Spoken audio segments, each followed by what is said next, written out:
Assalamualaikum warahmatullahi wabarakatuh. Seperti biasa saya akan membahas alur cerita dari Against the Sky Supreme ya guys. Sebelum ke pembahasan jangan lupa, like, comment and subscribe ya. Yuk tanpa basa-basi lagi kita langsung ke pembahasannya. Di episode sebelumnya, Jinni dan pedang ilahi Hongmeng lainnya sudah menyerang Miao Wei. Kekuatan Thunder Punishment Immortal melonjak keluar dari tubuh Miao Wei, dan dengan panik menyuntikkannya ke senjata abadi kelas atas dengan atribut guntur di tangan kanannya. Dia melayang ke udara, menarikan pedang, dan menebas 11 pedang ilahi Hongmeng ke udara. Meskipun semangat pedang primordial 11 tangan telah bangkit, itu tidak dapat meningkatkan kekuatan pedang primordial 11 tangan untuk menyerang musuh satu persatu, dan Miao Wei yang merupakan peringkat ke-12 alam hukuman. Dengan kebangkitan pedang ilahi Hongmeng 11 tangan, kekuatan sebenarnya adalah ketika Tan Yun membentuk formasi pedang ilahi pembantaian Hongmeng, kekuatan formasi pedang akan meroket. Ketika Miao Wei menebas dan menerbangkan 11 pedang primordial, sebuah suara yang menyenangkan terdengar di telinganya. "Suamiku, apa yang terjadi? Siapa orang ini?" ucap dari Shen Subing. Saat ini Miao Wei memandang Shen Subing, dia menelan ludahnya dan berkata dengan senyum jahat, "Tan Yun, kamu tidak hanya memeras ayahku untuk 5 juta batu abadi kelas menengah, tetapi juga mengambil 5.000 botol tungku alkimia, dan memukul ayahku lagi. Sekarang aku berubah pikiran. Aku akan melenyapkanmu dulu, dan mengambil kembali batu roh dan tungku alkimia milik pavilion Zubaosianku, dan kemudian aku akan menghancurkan kekasihmu di depanmu sampai mati," ucap dari Miao Wei. Kata-kata Miao Wei benar-benar membuat marah Tan Yun. Naga memiliki sisik terbalik, mereka akan mati jika Anda menyentuhnya. Jika Tan Yun adalah seekor naga, maka tidak diragukan lagi bahwa Shen Subing dan wanitanya adalah sisik kebalikannya. "Kamu bajingan, hari ini aku, Tan Yun, pasti akan membiarkanmu mati. Jika aku melanggar sumpah, aku, Tan Yun, tidak akan berakhir dengan baik," ucap Tan Yun. Setelah fitur wajah Tan Yun memelintir dan meraung, dia segera melemparkan formasi pedang ilahi pembantaian Hongmeng. 11 pedang ilahi Hongmeng yang awalnya ditebas oleh Miao Wei dengan pisau tersebar dalam bentuk melingkar dari lobi yang luas di lantai pertama, dengan diameter 800 kaki. Bas! Di tengah getaran kekosongan, tirai cahaya bengkak meletus dari pedang primordial 11 tangan, menutupi Tan Yun, Shen Subing, Chu Xiaosha, dan Miao Wei. Dan ruang di dalam formasi pedang meluas 100 kali, dengan diameter 80.000 kaki. Sekarang, dengan kebangkitan 11 pedang primordial, perluasan formasi pedang telah meningkat dari 11 kali menjadi 100 kali. "Formasi pedang, hahaha," Miao Wei tertawa acuh tak acuh. Tan Yun, kamu pikir kamu siapa? Kamu ada di mataku itu adalah sampah hukuman tingkat kedua di alam hukuman, biarkan aku memberitahumu, celah dalam kekuatan tidak dapat dibuat olehmu dengan formasi pedang, ucap Miao Wei. "Aku membuatmu mati," ucap Tan Yun yang terbakar amarah. Terlalu malas untuk berbicara omong kosong dengan Miao Wei, dia berteriak dengan tajam, 5 elemen supernatural, ucap Tan Yun. "Apa yang disebut, kekuatan supernatural 5 elemen? Tan Yun adalah kekuatan gaib baru yang berasal dari perpaduan 5 kekuatan magis logam, pemenjaraan kayu, penghancuran air, penghancuran api, dan penghancuran bumi. 5 elemen kemampuan ilahi dibagi menjadi 2 jenis, pembunuh yang sangat kuat. Salah satunya adalah telapak tangan dewa pembantai 5 elemen. Yang kedua adalah tinju dewa penghancur 5 elemen. 5 elemen penghancur tangan dewa, ucap Tan Yun. Dengan auman Tan Yun, tiba-tiba, kekuatan emas, kayu, air, api, dan bumi yang luas dan mempesona melonjak keluar dari kekosongan Hongmeng. Kekuatan 5 elemen dengan cepat bergabung dari kehampaan dan berubah menjadi 5 warna yang cerah. Ketika tinju 5 elemen penghancurkan keluar dari Hongmeng Void, kekuatan kuat dari 5 elemen menyapu langit dan menutupi tanah, mengunci Miao Wei. Aura yang sangat kejam. "Tan Yun, jenis latihan apa yang telah kamu latih?" ucap Miao Wei. Miao Wei kehilangan suaranya dan berseru, dan tinju penghancur 5 elemen raksasa menghantam Miao Wei di bawah. Setelah serangan tinju penghancur 5 elemen, kekosongan di seluruh formasi pedang runtuh. Chu Xiaosha dan Shen Subing jatuh ke dalam kegelapan di depan mata mereka, hanya tinju penghancur 5 elemen yang indah dan berwarna-warni yang terlihat, yang sangat mempesona. Miao Wei meraung, memegang pisau di tangan kanannya, dan mencubit formula ajaib dengan tangan kirinya dari dadanya. 9 helai guntur ungu yang menyilaukan, seperti naga raksasa, membubung ke langit dari atas kepalanya, seperti 9 naga menelan matahari. Seperti, pemboman itu mengenai tinju penghancur 5 elemen yang menukik ke bawah secara vertikal di langit. Boom, boom, bang bang bang. Dengan 9 suara keras yang memekakkan telinga, tinju pemadam 5 elemen setinggi 1000 kaki meledakkan 9 guntur ungu seperti naga. Segera, guntur ungu seperti piton guntur menghilang di ruang gelap gulita, dan tinju penghancur 5 elemen masih mengunci Miao Wei dan meledak dengan agresif. Seni pedang abadi Zilei, pisau itu menghancurkan matahari, bintang, dan bulan, ucap Miao Wei tampak serius, dan saat dia bergumam, tiba-tiba, di atas kepalanya, 900 kaki bintang yang dibentuk oleh ilusi guntur ungu muncul. Selain 9 bintang guntur ungu, ada juga putaran bulan purnama guntur ungu 1000 kaki, dan putaran matahari guntur ungu besar yang membakar. Nama keluargamu Tan, aku peringkat ke-12 dari alam hukuman, aku tidak percaya bahwa aku tidak bisa membunuhmu. Tan Yun matilah, ucap dari Miao Wei. Tiba-tiba, Miao Wei mengayunkan 11 pedang ke arah langit satu persatu, 9 dari mereka ditembak ke 9 bintang, dan 2 lainnya ditembak ke matahari yang terik dan bulan purnama. Boom, boom. Dengan suara keras yang cepat dan memekakkan telinga, 9 bintang ungu, bersama dengan matahari ungu dan bulan purnama, bertabrakan menuju tinju penghancur 5 elemen. Bang bang bang. Saat bintang-bintang, matahari dan bulan dan 5 elemen dari tinju penghancur dewa bertabrakan, suara keras pecah. Segera setelah itu, ketika 9 bintang, bulan purnama, dan matahari yang terik meledak, 11 cahaya pedang ungu berubah dari guntur ungu menabrak 5 elemen lagi. Boom! Pada saat suara keras itu terdengar, 10 cahaya pedang guntur ungu yang menjulang bertabrakan dengan tinju dewa pemadam 5 elemen. Kemudian, sinar pedang raksasa terakhir yang tersisa menebas ke arah Tan Yun dengan ganas. Hahaha, Tan Yun, kamu akan mati, ucap Miao Wei tertawa. Haha, aku khawatir aku akan mengecewakanmu, Tan Yun mencibir dan berteriak, 5 elemen membantai telapak tangan dewa, ucap Tan Yun. Saat kata-kata Tan Yun jatuh, tiba-tiba, kekosongan dalam formasi pedang ilahi Hongmeng runtuh lagi. Dalam angin yang mengamuk, aura yang sangat menakutkan keluar dari kehampaan dan menyelimuti Miao Wei. Ini adalah, Miao Wei menatap langit dengan ngeri, tetapi melihat telapak tangan besar ribuan kaki, berwarna-warni di langit, dengan kekosongan yang runtuh, dan memotretnya. Ketika sinar petir ungu terakhir Miao Wei menebas telapak tangan dewa pembantaian 5 elemen, itu rapuh seperti keramik, dan runtuh dari kehampaan. Tidak, tidak mungkin, Miao Wei tidak mau, dan dia berteriak dengan menyayat hati, saya adalah kultivator dari peringkat ke-12 dari alam hukuman, saya tidak percaya itu lebih rendah dari Anda, ucap Miao Wei. Boom! Dalam runtuhnya kehampaan, telapak tangan pembantai 5 elemen raksasa setinggi ribuan kaki melesat ke arah Miao Wei dari kehampaan. Jika dia difoto, tidak diragukan lagi bahwa Miao Wei akan menjadi ampas daging. Bubar, ucap Tan Yun. Begitu Tan Yun memikirkannya, 5 elemen pembantaian dewa telapak runtuh dalam kehampaan. Menurut pendapat Miao Wei, itu pasti karena kurangnya kekuatan Tan Yun dalam proses melakukan latihan, dan ini runtuh. Sedikit yang dia tahu bahwa Tan Yun tidak ingin dia mati terlalu ringan. Bagaimana dengan peringkat ke-12 dari alam hukuman? Ucap Tan Yun menarik busur dari kekosongan, turun dari langit, dan melemparkan tinjunya ke Miao Wei yang ketakutan, bahkan jika itu adalah kultivator peringkat pertama dari alam pemurnian, aku tidak takut, ucap Tan Yun. Melihat Tan Yun datang ke arahnya dengan tangan kosong, Miao Wei dengan putus asa menyalakan kembali keinginannya untuk bertahan hidup, dan menyayat lengan kanan Tan Yun dengan pisau, hancurkan, ucap Miao Wei. Bang! Adegan berikutnya benar-benar membuat Miao Wei merasakan rasa putus asa yang dalam, dan itu sangat luar biasa. Tetapi dengan suara yang tajam, pedang peri kelas atas di tangannya hancur seperti 1 inci keramik oleh pukulan Tan Yun. Dalam napasnya, dia hanya memegang gagang pisau di tangan kanannya. Retak. Tan Yun yang mengikuti tren, memukul lengan kanan Miao Wei dengan pukulan, dan kabut darah memenuhi udara, dan lengan yang patah terbang menjauh dari tubuh. Ah, lenganku, ucap Miao Wei mengeluarkan suara ratapan seperti babi.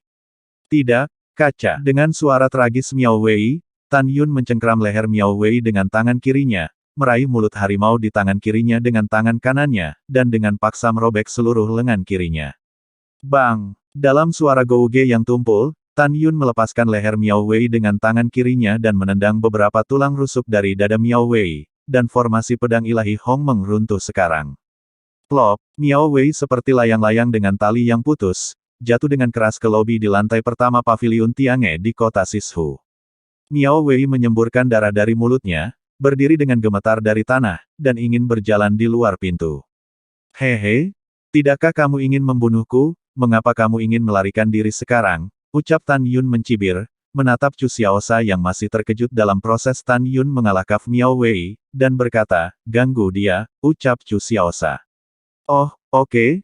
Setelah Chu Xiaosha menjawab, dia sadar kembali, dengan sosok ganas berkedip di matanya, dia muncul di belakang Miao Wei, dan dalam sekejap tangan kanannya, pedang terbang, pedang kelas atas senjata abadi dengan atribut angin, muncul di tangan. Retak. Dalam suara retakan tulang yang jelas, Chu Xiaosha menggunakan pedangnya untuk menghancurkan betis kanan Miao Wei. Tidak, ucap Miao Wei, yang terluka parah, kehilangan keseimbangan dan jatuh berlumuran darah. Bos Tan, tolong jangan bunuh aku. Kamu tidak bisa membunuhku. Kamu benar-benar tidak bisa membunuhku. Aku abadi, bertugas di tentara. Jika kamu membunuhku, Mayor Jenderal kami, pasti tidak akan mengampuni Anda, ucap dari Miao Wei. Menghadapi ancaman Miao Wei, Chu Xiaosha menatap Tan Yun dengan ekspresi bertanya di matanya.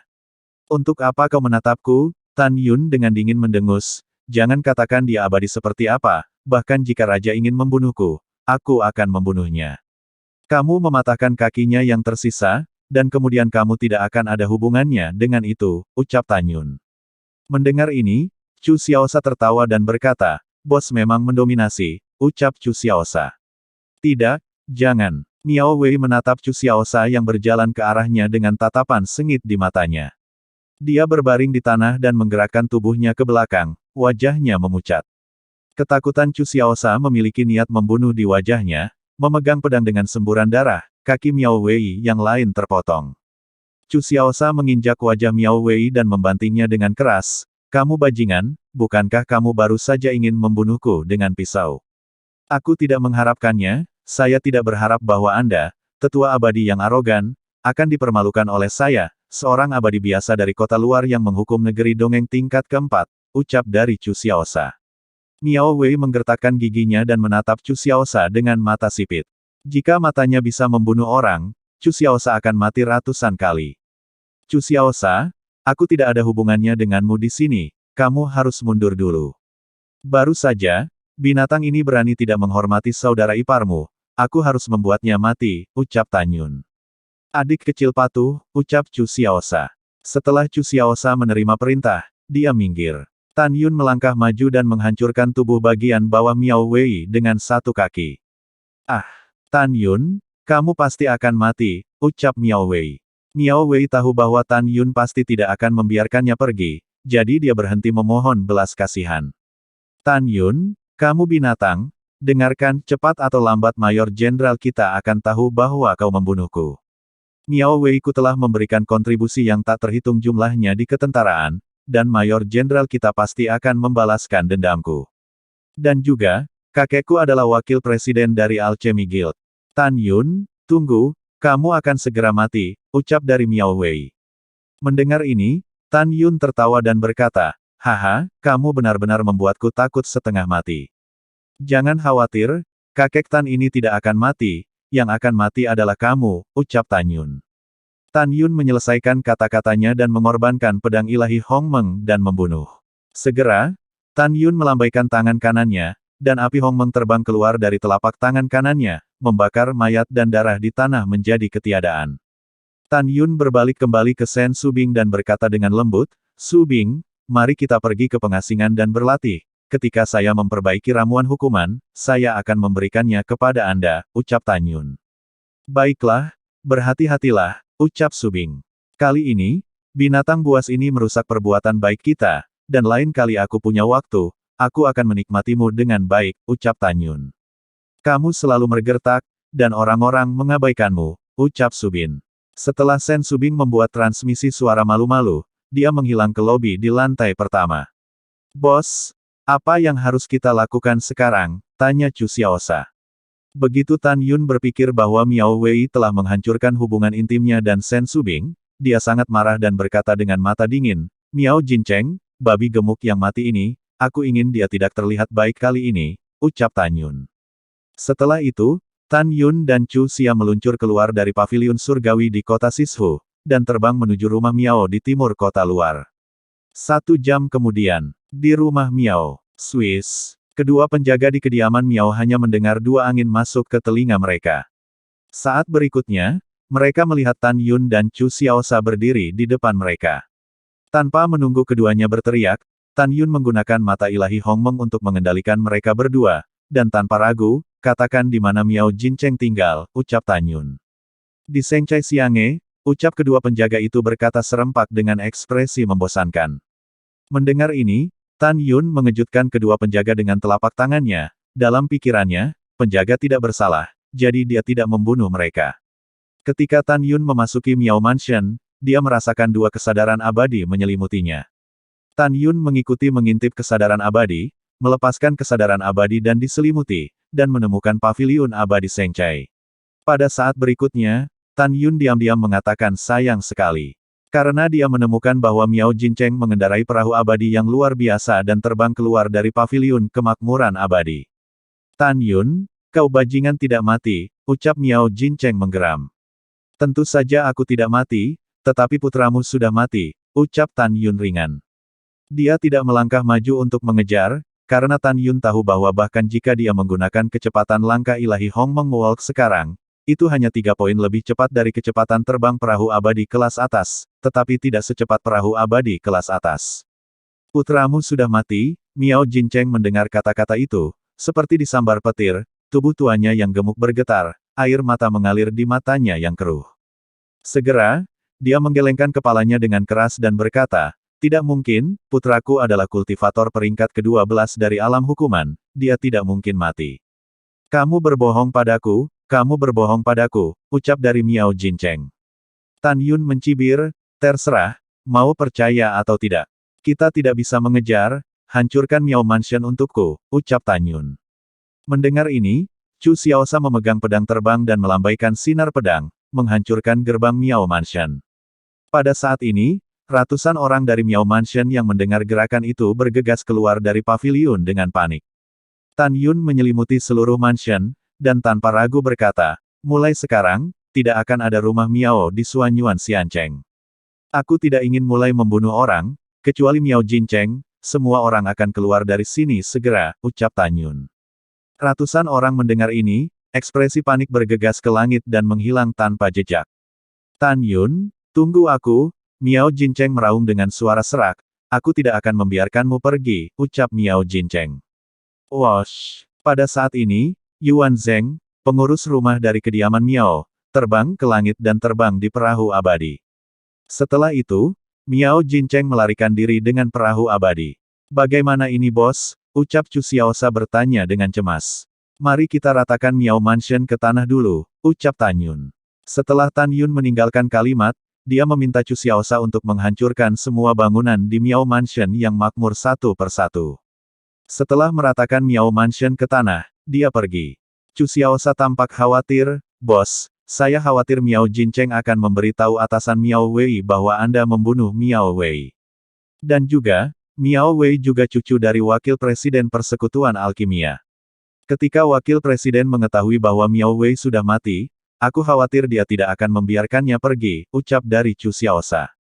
Mendengar ini, Tan Yun mengerutkan kening dan berkata, ini adalah akhir dari masalah ini, kita hanya bisa mengambil langkah demi langkah, ucap Tan Yun. Setelah itu, Tan Yun mengerutkan kening secara bertahap. Setelah itu, Tan Yun mencibir, karena sekarang Miao Jincheng dan Miao Jincheng sudah menjadi musuh bebuyutan, jadi lelaki tua Zubao Xiange akan menghancurkannya terlebih dahulu, ucap Tan Yun. Bos, menurut Anda apa yang harus kita lakukan, ucap Chu Xiaosa bertanya. Tan Yun dengan serius berkata, kita pergi ke paviliun Zubao Xian semalam, pertama membunuh Zhang Hongbi, dan kemudian menguntungkan yang abadi, ucap dari Tan Yun. Bos, Zhang Hongbi ini harus dibunuh, tetapi apa yang Anda maksud dengan menguntungkan yang abadi, ucap Chu Xia bingung. Kamu akan tahu saat itu, ucap Tan Yun membuat teka-teki, dan kemudian bergegas ke paviliun Zubaoxian dengan Chu Xiaosa semalaman. Setelah tiba di paviliun Zubaoxian, Tan Yun menendang pintu paviliun dan bergegas masuk. Orang-orang dari paviliun abadi Zubao buru-buru turun untuk melihat apa yang sedang terjadi. Ketika mereka melihat penampilan kanibalisme Tan Yun dan Chu Xiaosa, mereka sangat ketakutan sehingga mereka tidak berani menyesapnya. Tan Yun memandang selusin orang dan berkata dengan sungguh-sungguh, "Selama Anda menjanjikan saya kondisi dasar, saya tidak akan membunuh Anda," ucap Tan Yun. "Bos Tan, tolong beritahu saya," ucap semua orang mengangguk dengan tergesa-gesa. Tan Yun bertanya, "Apakah Anda tahu mengapa saya, Tan Yun, dan tuanmu telah mencapai titik kematian tanpa akhir hari ini?" ucap Tan Yun. Salah satu dari mereka berkata dengan jujur, "Bos Tan, saya tahu, itu karena tuan kita ingin memaksa kamu menyewa 4 Suzhen Tiange akan memberi kami paviliun Zubaoxian. Kamu tidak mau, jadi pertama-tama orang-orang dari Zubaoxian ingin membunuhmu, dan kemudian 50 kultivator dari Miao Mansion pergi untuk membunuhmu. Ini kesalahan Zubaoxian kami didahulukan," ucap orang itu. Setelah mendengarkan, Tan Yun mengangguk, "Memang benar, sekarang, aku akan memberitahumu satu hal lagi, hanya malam ini, putra Miao Jincheng kembali dari tentara dengan topeng dan ingin membunuhku, akhirnya, dia dibunuh oleh penjaga pribadi saya," ucap Tan Yun. Begitu kata-kata ini keluar, semua orang terkejut sampai tak tertandingi. Tan Yun berkata dengan dingin, "Sejak aku memasuki Suanyuan Xiancheng, aku, Tan Yun, telah melakukan bisnis dengan tertib, tetapi Miao Jincheng telah berulang kali mengirim orang untuk mencoba membunuhku. Sekarang, aku akan menyelamatkanmu dari kematian, tapi saya ingin Anda mengambil alih. Dalam 3 hari ke depan, beritahu saya seluk-beluk semuanya. Dalam 3 hari, saya ingin seluruh kota luar Suanyuan Xiancheng tahu tentang kesombongan dan dominasi Miao Jincheng. 3 hari kemudian, jika kota luar masih tidak tahu tentang Miao Jincheng mengandalkan kesalahan ayah angkatnya dan hidup Anda, saya akan membawa mereka pergi satu persatu pada saat itu. Jangan meragukan kata-kata saya, jika tidak, akhirmu akan sengsara," ucap Tan Yun. Tan Yun melakukan ini hanya untuk satu tujuan. Itu untuk memainkan peran membunuh ayam dan memperingatkan monyet. Biarkan seluruh kota luar tahu bahwa menyinggung diri sendiri akan berakhir. Mendengar ini, semua orang buru-buru mengangguk setuju. Tan Yun mengangguk puas dan berkata, "Di mana Zhang Hongbi?" ucap Tan Yun. "Bos Tan, manajer Zhang dijemput oleh Miao Jincheng yang mengemudikan perahu abadi belum lama ini. Semua pil hukuman abadi di paviliun telah diambil," ucap dari orang itu. Tan Yun diam-diam berkata, "Zhang Hongbi, selama kamu tinggal di Suanyuan Xiancheng ini selama 1 hari, aku akan membunuhmu dan Miao Jincheng cepat atau lambat," ucap Tan Yun. Setelah itu, Tan Yun memandang staf dan berkata, "Dengarkan pesanan saya, dan jual semua barang di paviliun Zubaoxian dengan diskon 10% untuk saya besok. Bukankah Miao Jincheng mencintai uang seperti hidupnya? Aku akan mengosongkan propertinya. Kirim batu abadi yang diperoleh dari penjualan barang-barang ke paviliun Tiange kota Sishu. Bisakah kamu mendengarnya dengan jelas?" ucap Tan Yun. Setelah mendengarkan, teman-teman berkata, "Kami mendengarnya dengan jelas," ucap mereka. Setelah itu, Tan Yun dan Chu Xiaosa memanfaatkan cahaya bulan, pergi ke 2 toko titik koma lainnya di Zubaoxiange, dan memberitahu manajer kedua toko titik koma dengan cara yang sama bahwa mereka akan menjual semua barang dengan diskon 10% besok. Setelah mengatur segalanya, ketika Tan Yun dan Chu Xiaosa kembali ke paviliun Tiange di kota Sishu, langit sudah cerah.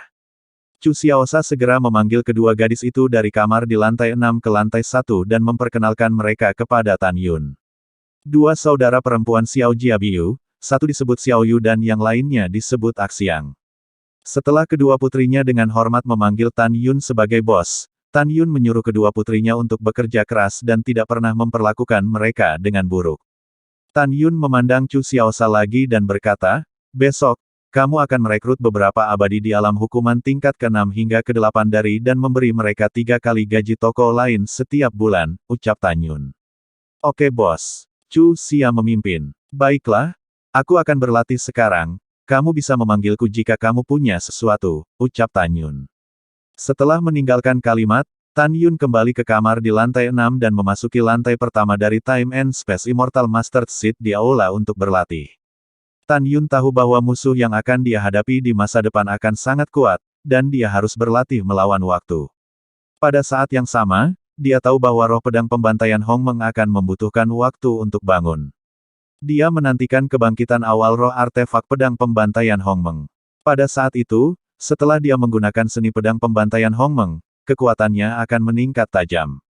Keesokan harinya, hal yang luar biasa terjadi di luar kota Fangxi. Karena para kultivator abadi di pusat perbelanjaan mengetahui bahwa Zubao Xiang'e, dan semua barang di dua toko cabang Zubao Xiang'e, dijual dengan diskon 10%. Akibatnya, para kultivator abadi berebut untuk membeli. Hanya dalam 1 jam, semua barang di 3 paviliun abadi Zubao terjual habis. Yang membingungkan para kultivator abadi adalah ketika mereka membeli barang, ada seorang pria dari Zubao Xiang'e yang memberitahu mereka bahwa itu adalah bos stan dari kota Sishu Tiang'e, yang menetapkan diskon 10%. Pada awalnya, para kultivator abadi cukup bingung, bagaimana mungkin bos stan dari kota Sishu Tiang'e menjual barang-barang Zubao Xiang'e. Jadi, orang-orang dari paviliun abadi Zubao memberitahu semua orang tentang keluhan antara Tan Yun dan paviliun abadi Zubao. Dan untuk menggunakan kata-kata Tan Yun, hanya sedikit kekayaan yang dikumpulkan, dan barang-barang dari Zubao Xiang'e digunakan untuk memberi manfaat bagi para kultivator abadi. Orang-orang abadi yang membeli barang-barang itu semua dan memuji Tan Yun sebagai orang baik, dan pada saat yang sama, mereka juga mengutuk Miao Jin karena menjadi pelaku kejahatan. Jika Zubao Xiang'e memiliki akhir seperti itu, Miao Jin Cheng pantas mendapatkannya. Dalam 3 hari berikutnya, miliaran makhluk abadi di luar kota mengetahui tentang penghancuran rumah Miao oleh Tan Yun. Seperti yang kita semua tahu, tempat tinggal para perwira centenarian, keabadian 1000 prajurit, jenderal utama, dan wakil jenderal semuanya terletak di kota luar Suanyuan Xiancheng. Hampir semua kerabat dari rumah-rumah besar yang bertugas di ketentaraan ini mengetahui latar belakang Miao Jincheng, penguasa paviliun abadi Zubao. Menurut mereka, Tan Yun tidak jauh dari kematian. Ketika pengurus rumah Xiahu Mansion mengetahui bahwa Miao Mansion dihancurkan dan putra satu-satunya Miao Jincheng terbunuh, dia mencibir dan berkata dengan sungguh-sungguh, mungkin lelaki tua ini tidak sabar menunggu tuan tua dan tuan muda tertua kembali, dan Tan Yun sudah terbunuh. Ini sembrono, Tan Yun yang bodoh berani membunuh bahkan Miao Wei yang bertugas di ketentaraan, dia sudah mati, ucap dari pengurus rumah Xiahu. Di kantor pusat toko, di dalam kesepakatan, Zhang Yihan, manajer kantor pusat toko, membelai janggutnya dan tersenyum. Pria di sebelahnya, Wang Yuan, memandang Zhang Yihan dengan kagum dan berkata, "Manajer Zhang, kamu selalu memprediksi hal-hal seperti dewa. Kamu mengatakan sebelumnya bahwa putra Tan Yun ini tidak biasa, tetapi itu benar, Tan Yun memiliki 4 teknik paviliun sentian, tidak butuh waktu lama, tetapi Miao Mansion telah dihancurkan. Hanya saja Tan Yun membuat suara yang begitu besar, maka Miao Jincheng tidak akan membiarkannya pergi," ucap dari Wang Yuan. Zhang Yihan berkata sambil tersenyum. Xiao Yuanzi, orang tua ini berpikir bahwa Tan Yun bukan orang yang sembrono. Orang tua ini percaya bahwa dia akan memiliki solusi untuk krisis berikutnya, ucap dari Zhang Yihan. Waktu berlalu, setengah bulan kemudian. Di kota Sishu Tiang'e, bos, para kultivator abadi telah menambang cukup 32 jenis ore yang kamu butuhkan. Selain itu, 1.600 jenis eliksir yang kamu butuhkan tidak hanya lengkap, tetapi juga masing-masing hingga 80.000 eksemplar, ucap dari Chu Xiosa. Tan Yun yang berada dalam pengasingan dan latihan, bangkit dan meninggalkan aula abadi ruang dan waktu biji mustard setelah mendengar suara Chu Xiosa. Di lobi di lantai pertama, Tan Yun bertanya dengan rasa ingin tahu, "Baru beberapa bulan, mengapa kamu menemukan obat mujarab begitu cepat?" ucap Tan Yun. Chu Xiosa tersenyum dan berkata, "Bos, kamu tidak tahu apa-apa, sejak setengah bulan yang lalu, para kultivator abadi mengetahui bahwa kamu menghancurkan Miao Mansion, reputasi kota Sishu Tiang'e kita telah terguncang. Jadi, para abadi yang tidak mau membantu kami mengumpulkan eliksir beberapa bulan yang lalu, sekarang bersedia. Sekarang ada setidaknya ratusan ribu abadi yang bekerja, mengumpulkan eliksir dan menambang biji," ucap Chu Xiosa. Mendengar ini, Tan Yun tersenyum puas, "Oke, bagus sekali, kamu sudah bekerja keras untuk kali ini. Kamu segera beri aku ramuan dan biji, dan aku akan segera memulai pemurnian alkimia," ucap Tan Yun. Chu Xiosa mendengar kata-kata itu dan memberikan 20 cincin abadi kepada Tan Yun, memberitahu Tan Yun bahwa itu berisi 32 jenis biji, dan kemudian dia memberi Tan Yun 80 kantong obat mujarab lagi, berisi total 1.600 jenis obat mujarab. Bos, berapa banyak eliksir dan biji yang kita butuhkan? Tanya Chu Xiaosha. Tan Yun berpikir sejenak dan berkata, biji itu tidak diperlukan untuk saat ini. Ketika kita memiliki kekayaan yang cukup, aku dapat membawamu untuk membeli senjata. Adapun 1.600 jenis ramuan, simpan sementara 1 juta kopi, ucap Tan Yun. Alasan Tan Yun menginginkan begitu banyak obat mujarab adalah untuk menyimpan dan memperbaiki obat mujarab di masa depan, bahkan pil kaisar. Adapun ramuan untuk menyempurnakan pil suci kaisar dan pil kaisar, 90% dari 1.600 jenis ramuan akan disimpan, dan ramuan lainnya akan ditemukan di masa depan untuk memperbaiki pil suci kaisar. Mendengar ini, Chu Xiao tersenyum dan berkata, Bos, adik laki-laki memiliki sesuatu untuk ditanyakan. Saya tidak tahu apakah saya harus menanyakannya atau tidak, ucap dari Chu Xiaosha. Tapi tidak apa-apa, katakan saja, ucap Tan Yun menjawab. Bos, apakah Anda berencana untuk melakukan bisnis sepanjang waktu? Ucap Chu Xiao berkata, seolah memikirkan sesuatu, dengan kerinduan yang dalam di matanya. Mengapa kamu menanyakan itu? Ucap Tan Yun tersenyum kecil. Bos, adik laki-lakiku tidak akan menyembunyikannya darimu. Chu Xiaosha melihat dengan penuh kerinduan dan berkata, dengan kemampuanmu untuk melompati tantangan, mengapa tidak bergabung dengan tentara, kemudian pimpin adikmu, jadilah agung dan kuat, dan meninggalkan tempat ini, ucap Chu Xiaosha. Dia menepuk bahu Chu Xia, ingat, kita memiliki hari-hari yang damai, kita harus memanfaatkan waktu untuk berkultivasi dan meningkatkan wilayah kita. Jika ada hari ketika Suanyuan Xiancheng dalam bahaya, saya secara alami kita akan berdiri dan lindungi rumah sementara kami. Sebelum ini, saya tidak ingin mencampur-adukan hal-hal di tentara, agar tidak mempengaruhi kultivasi kami, ucap Tan Yun. Setelah mengatakan ini, Tan Yun berkata dengan sungguh-sungguh, tentu saja, jika suatu hari kita dipaksa oleh seseorang untuk tidak dapat melakukan bisnis, maka pada saat itu, saya akan memilih untuk memasuki kamp militer, ucap Tan Yun. Setelah mendengar ini, Chu Xia memuja. Bos memiliki pandangan ke depan, dan si kecil mengagumi, ucap dari Chu Xiaosha. Oke, jika kamu tersanjung, pertahankan, ucap Tan Yun tersenyum, lalu mengambil tas ramuan, cincin abadi, kembali ke lantai 6 dan memasuki lantai pertama aula ruang waktu biji sesawi. Tabrakan. Tan Yun menuangkan 32 jenis biji berwarna-warni ke aula besar dan menumpuk seperti gunung. Tan Yun melihat 32 jenis biji dan menghitungnya, batu dingin Husuanjing, batu api merah ruang waktu, L. Setelah itu, Tan Yun menghitung 1.600 jenis ramuan lagi. Pengorbanan, ucap Tan Yun. Pikir Tan Yun, pemandangan yang mengejutkan terjadi, tetapi dia melihat 10.000 botol tungku alkimia keluar dari cincin abadi. Setiap botol berubah menjadi tinggi Zhangsu, di sekitar Tan Yun, terbang terus jatuh di sekelilingnya. Api Hongmeng, ucap Tan Yun. Tan Yun melambaikan telapak tangan kanannya dengan ringan, dan dalam sekejap, api Hongmeng dengan ketinggian 2.000 kaki, memancarkan nafas dari puncak orde ke-10, muncul dari udara tipis di depan Tan Yun. Di bawah kendali Tan Yun, nyala api Hongmeng berubah menjadi 10.000 kelompok api, dan mereka terbang ke dasar sebotol tungku alkimia, menyala dengan gemuruh. Lalu setelah itu, bagaimanakah kelanjutan ceritanya? Next di episode berikutnya ya, wassalamualaikum warahmatullahi wabarakatuh.